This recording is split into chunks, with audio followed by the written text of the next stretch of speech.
So one thing that people don't realize, and understandably don't realize when they sit down and they start reading the Bible, is no matter what version you use, or just about any version out there, if you're reading that version, you're going to see at the beginning of a story a title, right? And in this case, usually the title would say, The Story of the Good Samaritan, right? We've all heard the story a million times, it's about the Samaritan, so on and so forth. But here's the weird thing. If you actually could read the original Greek or the original Hebrew, what you would find when you look at those original documents is there's no story titles. There isn't even breaks really between stories in many cases. I bring that up because whenever you give a title to something, it frames that narrative, right? Call it The Good Samaritan, we're all listening for what he does, right? I'll give you an example of sort of the dangers of this. The danger in this case isn't big, but is notable. If I was to ask you the question, who is the hero of the story, what would you all say?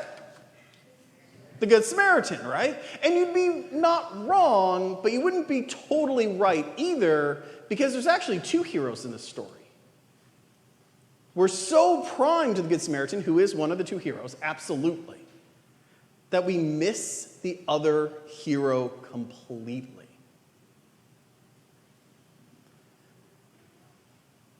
See, you read the story, it's easy to see the hero of the Great Samaritan. I mean, it's a great story, right? Two people who should have stopped don't. He coming from a person who shouldn't have stopped because he wasn't the right type of person, does. He comes by, he helps the person out, throws him on the back of the camel, takes him to the inn, heals him up sort of on the way, like bandages him up, gets him to the inn, goes to the innkeeper, says, listen, I'll take care of him tonight. Here's 2 denarii. I got to head on to wherever I'm headed. When I get back, I'll pay you the rest for whatever it costs you. Easy to see how he's a hero. I mean, he's basically a first responder of the ancient times, right? Great hero. You know who also is a hero? The innkeeper. I mean, just think about it from the innkeeper's standpoint. You're standing there, you're managing your hotel, people are checking in, people are checking out. All of a sudden, this person you have never met before comes in with a guy who is naked, except for the bandages, and bleeding and oozing or whatever else is going on all over the place. They check into a hotel room. The next morning, the healthy guy checks out and says, hey, here's the deal. I'll pay for the night. And can you take care of my buddy here who's injured, who I don't even know the name of, and like nurse him back to health and give him whatever he needs and feed him and all this? I'm going to go on to Jericho or wherever. And I promise you, when I come back next week, I'll pay you for whatever your expenses are, not for like the hotel bill, because those are different, right? Because hotel bills have profits. That innkeeper in that moment went against all their self-interest of what their week was going to look like, the self-interest of the profit they could have made, against the self-interest of all these things out of compassion, out of mercy, out of faith, to do the hard work of healing that injured person. Arguably harder work than just getting him to the hotel. And yet, we have read this a million times. And I bet very few, if any of us, ever stop to realize this other hero who's right there in the text.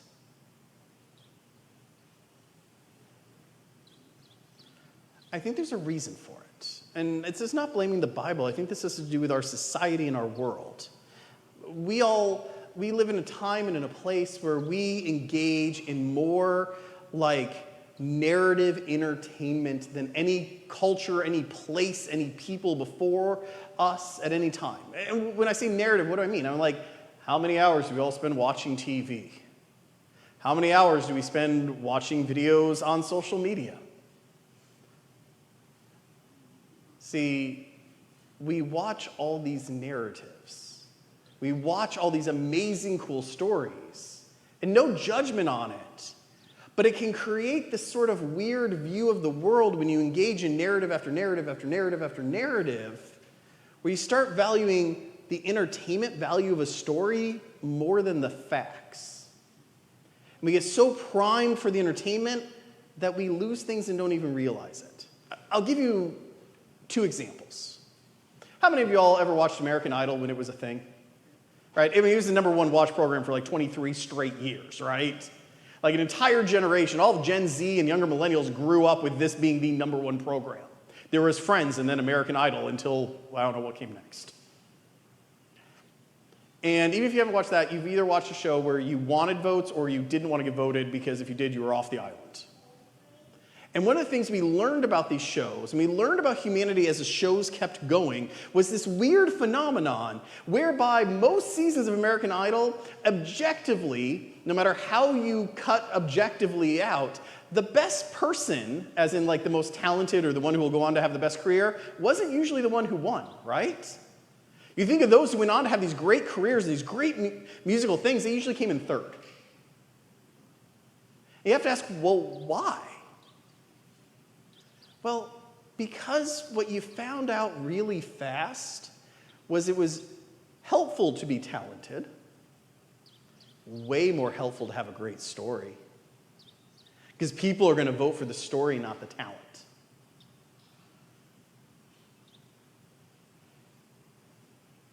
Gen Z. I love Gen Z senses of humor.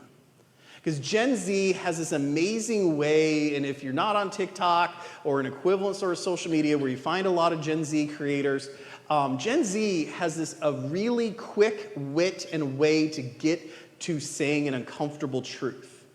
One of the challenges that has sort of come and gone of recent that I think really filled this void of saying an uncomfortable truth was one called the College Student Essay Challenge. Now, this wasn't actually to write your essay for college. This was this scenario where you'd have someone and they sit in front of their computer with their lens, with their telephone or something, and they would begin to narrate what they're writing for their college student essay. Okay? You all know that one, the one you do when you're applying to college?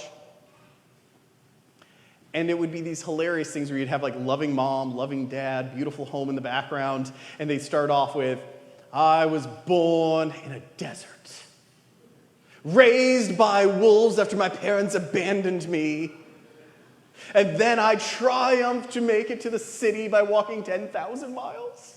Right? It'd be this over-the-top, sort of sarcastic, hilarious thing.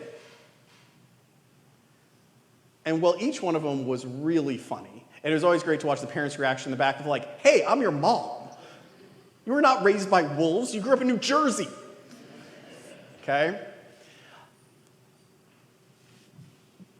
The deeper point was how so much, even in places where merit should win out, like in academia, people were getting judged not on their merit, but on the story they could spin, true or otherwise. And that there's an implied danger and problem with that. Because stories can be very true, sort of true, completely made up. And it's very hard to know the difference if you've never actually known the person.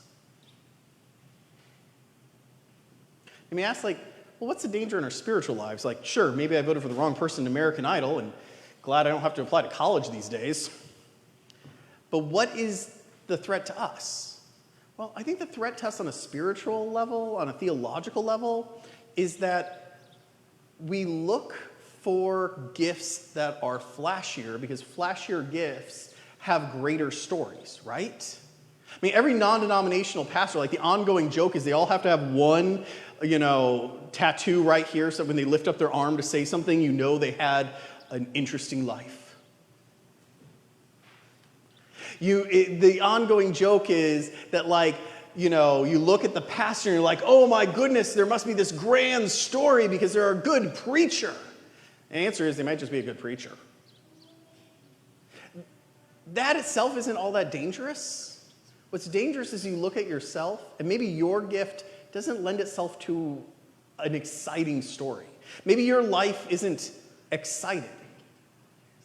The danger is that if you look at it and you say, well, it's not exciting, that you then make the misstep of believing it's not important. or it doesn't matter.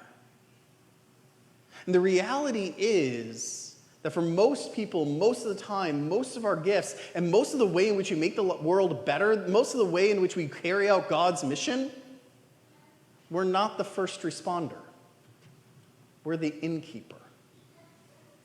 We're not the person who walks away from the ministry going, look at this grand story I came away with. In fact, if your goal is to collect stories, you're doing ministry for the wrong reasons.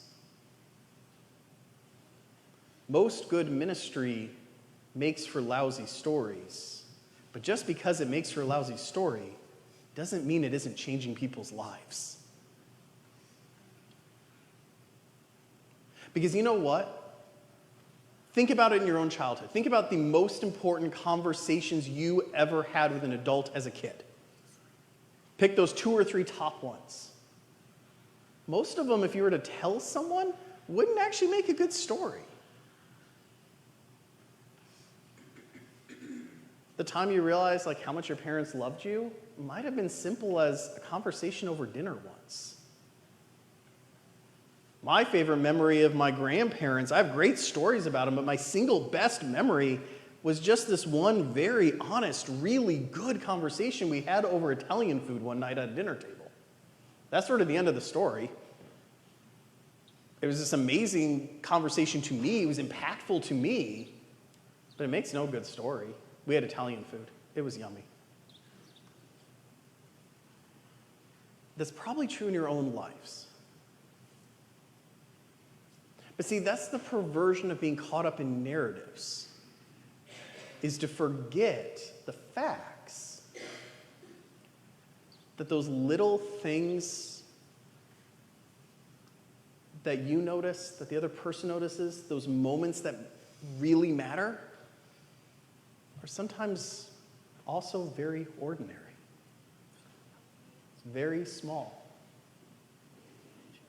Think of the moments you remember, think of the moments of the parents or grandparents that you remember who have passed.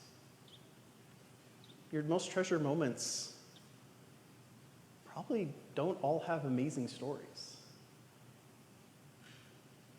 When you think of their face, it probably doesn't come from a grand moment. It probably comes from a very ordinary, beautiful one. A very ordinary, amazing one. A very ordinary, brilliant one. So as you go out today, take a few moments in your prayer life and ask yourself 2 questions.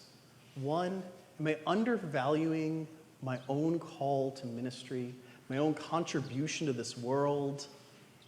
Because the way I contribute, well, amazing, unbelievable, and impactful doesn't make for good stories.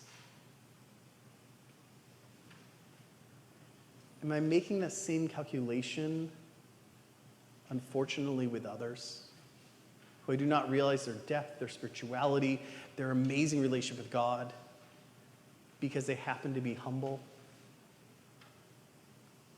happen to be whatever the opposite of flashy is, because they understand what it means to simply humbly walk with God? Amen.